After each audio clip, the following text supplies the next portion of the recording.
ইবনুল জাওজি রাহমাতুল্লাহ তার কিতাবের মধ্যে বিখ্যাত তাবি হাসান বসরি রাহমাতুল্লাহ জামানার একটা ঘটনা উল্লেখ করেছেন।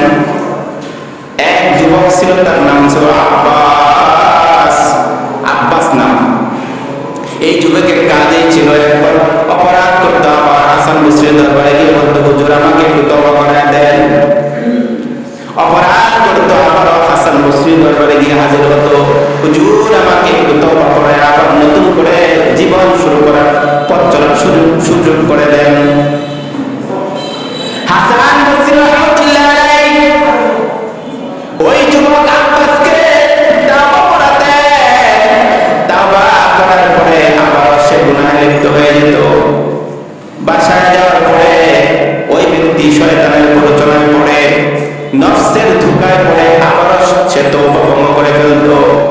এভাবে করে সে তওবা করে তওবা ভঙ্গ হয়ে যায়, তওবা করে তওবা ভঙ্গ হয়ে যায়।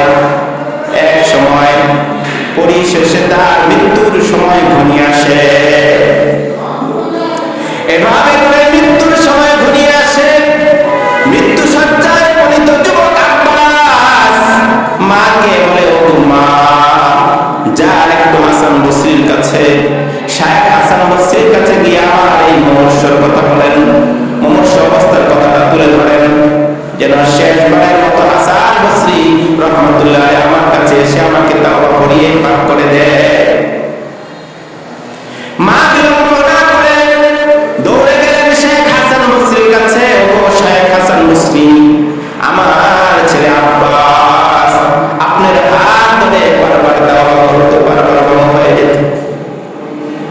ও শেখ হাসান বসরি, আমার ছেলের অবস্থা খুবই করুণ, মৃত্যু সজ্জায় উপনীত, একটু যদি দয়া করতেন, আমার ছেলে আব্বাসকে যদি একটু তওবা করিয়ে পবিত্র করে দিতেন। হাসান বসরি রাহমাতুল্লাহ বলেন, না, আমি যেতে পারবো না। কেন যেতে পারবেন না?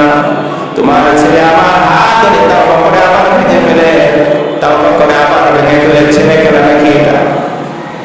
রাগান্বিত হয়ে গেলেন, তওবা করে আবার ভেঙে ফেলে, শিক্ষা দেওয়ার জন্য মূলত হাসান বসরি এই কথাটা বলছে। না, আমি যাবো না। মা নিরাশ হয়ে ছুটে এসে বলেছে, ও গো বাবা আব্বাস, শেখ হাসান বসরি তো তোমার কাছে আসবেন না, তুমি নাকি তওবা করো, তওবা ভেঙে ফেলো, হাসান বসরি তোমার কাছে আসবেন না। যুবক আব্বাসের হৃদয়টা খান হয়ে যায়। ভাঙা হৃদয় নিয়ে, ভঙ্গুর হৃদয় নিয়ে, এই ব্যথিত হৃদয় নিয়ে এবার চোখের পানি অশ্রু জড়িয়ে আল্লাহর সাথে সম্পর্ক জুড়ে দিল। ইলাহি, ও আল্লাহ, শেখ হাসান বসরি আমাকে দাঁড়িয়ে দিয়েছে, তার দরবার থেকে আমাকে সরিয়ে দিয়েছে, আমাকে তওবা করাবেন না। তোমার দরবার তো খোলা, তুমি আমার তওবাটাকে কবুল করে নাও, তুমি আমাকে মাফ করে দাও।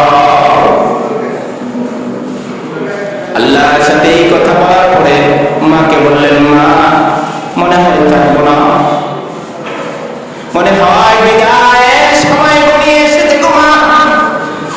মা, একটা ওসিয়ত করে যাই, আমার তিরোধানের পরে, মৃত্যুর পরে তোমার পাটা আমার কপালে রেখো, তোমার পাটা আমার কপালে রেখে দিও, আর আমাকে বাজারের মধ্যে টেনে হেঁচড়ে ঘুরাবে মৃত্যুর পরে, আর বলবা যে আমার যুবক